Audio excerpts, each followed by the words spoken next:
비대면이라는 것을 그러면 현실적으로 어떻게 우리가 산업이나 뭐 직장이나 이런 일하는 데서 수용해서 풀어 나갈 거냐. 그게 이제 두 가지라는 거죠. 하나는 온라인이고 또 하나는 로봇 자동화라는 겁니다.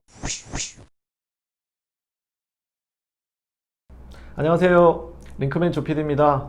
오늘은 코로나 이후에 많은 분들이 제일 궁금해 하시는 게 있어요. 그럼 미래가 어떻게 될까? 우리나라에 사실 미래에 대해서 미래학자란 분들이 계시긴 하는데 실제로 사실 어떤 데이터, 정보 시스템 기반으로 그거를 좀 설명해 줄 분이 이렇게 많지 않은 거 여러분 아시죠? 그래서 오늘은 서울대 도시공학과 교수님이신 우리 유기인 교수님 모시고 함께 저희가 좀 스몰톡을 좀 나눠보도록 하겠습니다. 네, 우리 유기 교수님 잠깐 인사 한번 해주시죠, 교수님. 네. 예, 안녕하세요, 유기입니다. 제 전공이 이제 도시공학에서도 도시 정보 시스템이다 보니까 정보 시스템이라는 게 발전하면 미래에 어떤 영향을 끼칠까 그런 거에 대해서 좀 관심이 있는 그런 정도라고 보시면 됩니다. 오늘 이제 사실 유긴 교수님을 모시게 된 계기는요. 실은 저희랑 함께 한 3년 전에 요 책을 출간하셨어요. 2050 미래사회 보고서.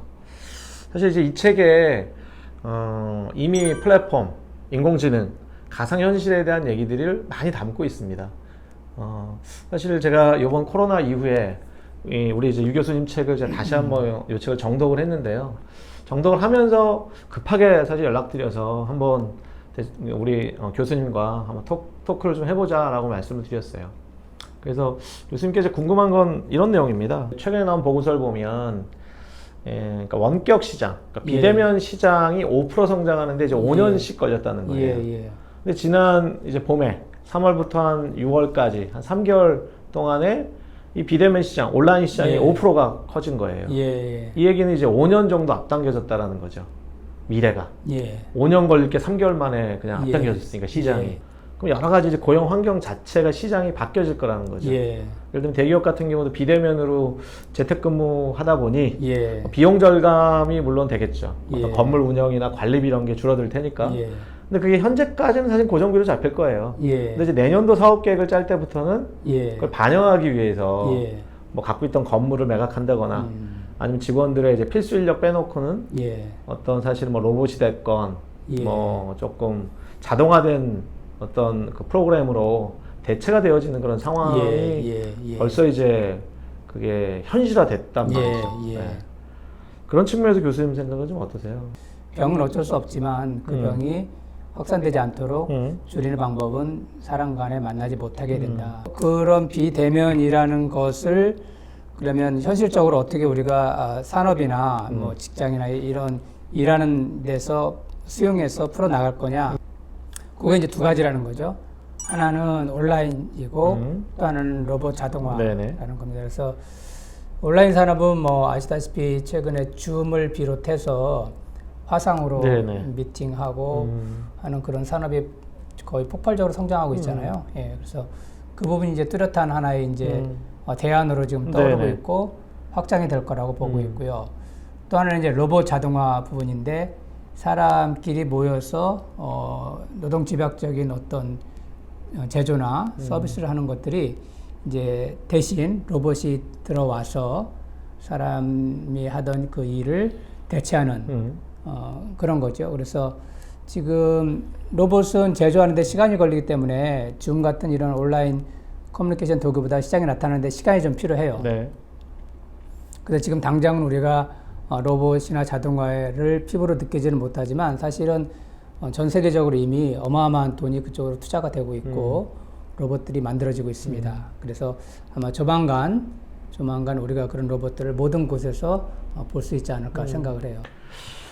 지금 근데 이제 제가 조금 제 생각에는 정보 시스템이 결국은 데이터, 빅데이터와 좀 연결되어지잖아요. 그럼 시스템이 가동이 되려면 데이터가 모여서 뭐 분석을 하거나 프로그램을 짜야 되는데 이제 데이터라는 측면에서 빅데이터나 뭐 데이터라는 측면에서 조금 쉽게 설명해 주시면. 간단한 예를 하나 들어드리면 예를 들면 차량 내비게이션 있잖아요. 지금 다 쓰시잖아요.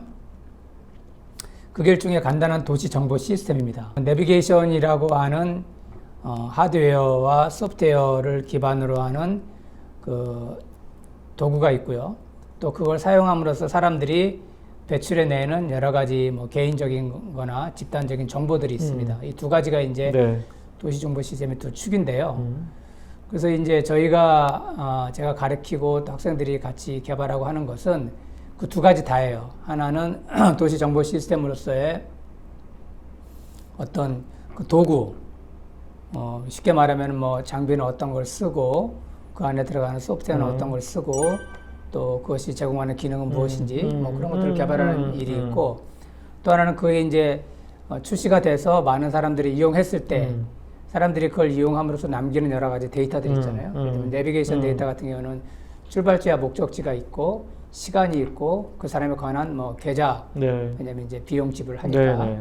관련된 정보들이 이제 기록으로 남는데 그런 것들이 이제 많이 쌓이게 되면 그걸 우리가 데이터를 객체로 간주해서 우리가 분석을 수행할 수가 있죠. 그래서 시간대별로 어디에서 사람들이 많이 타서 어디에 많이 내리고 평균 어느 정도 이동을 하고 어디로 다니는구나 하는 거를 전체적으로 그림을 그릴 수 있기 때문에 그걸 기반으로 역으로 이제 장비에 반영을 해서 그런 것들을 활용할 수 있는 기능이 또 개발이 되고 뭐 그런 일을 계속 해내는 게 도시 정보 시스템에서 하는 일이고요. 네. 이제 제가 차량 내비게이션 예를 하나 들었는데 사실은 우리가 살고 있는 이 도시에는 굉장히 많은 도시 정보 시스템들이 있어요. 여러분들이 피부로 느끼지 못하셔서 그런데 사실은 버스 같은 경우도 뭐 같은 택시와 비슷한 운송 수단인데 역시 버스를 잘 운행할 수 있도록 돕기 위한 버스 정보 시스템이라는 게 있고, 지하철도 뭐 지하철 정보 시스템이라는 게 있고, 또 도로별로 뭐 고속도로는 고속도로 정보 시스템이라는 게 이런 식으로 이 사회에 우리가 살기 위해서 필요한 여러 가지 인프라들이 있어요.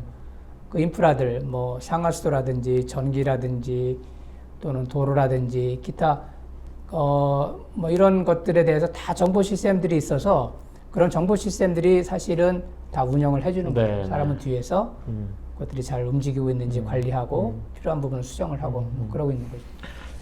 그러니까 어느새 사실 우리나라가 이런 시스템에 의해서 움직이는 상황이 됐잖아요.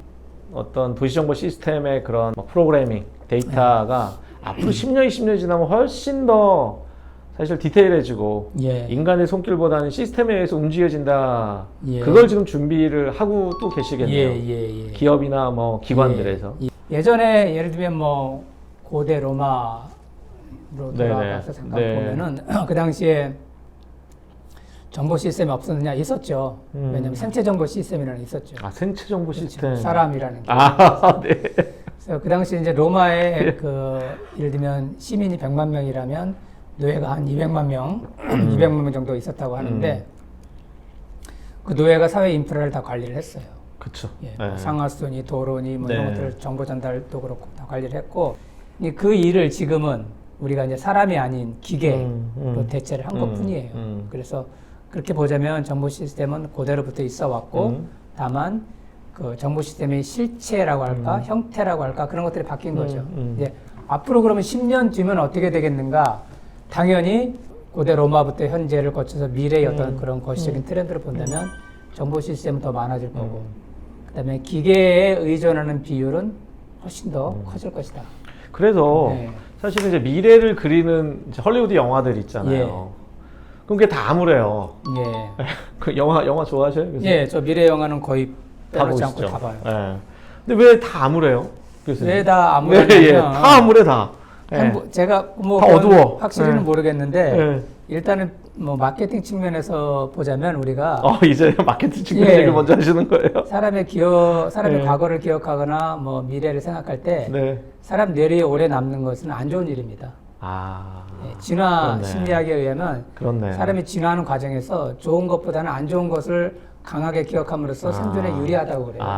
그렇네요. 그러다 보니까 이제 마케팅 측면에서는 이렇게 좋은 재미있는 것들을 보여주는 것보다 좀 더 놀랍고 충격적이고 고통스러운 걸 보여주는 것이 더 쇼킹 뇌리에 와닿기 때문에 좀 더 유리하죠. 미래에 관한 그런 SF 영화가 한결같이 왜 이렇게 어둡냐 하면은 실제로 인간의 본성에 비추어 봤을 때 정보 시스템이 전체적으로 굉장히 좋지 않은 미래로 이끌어갈 가능성이 상당히 높습니다.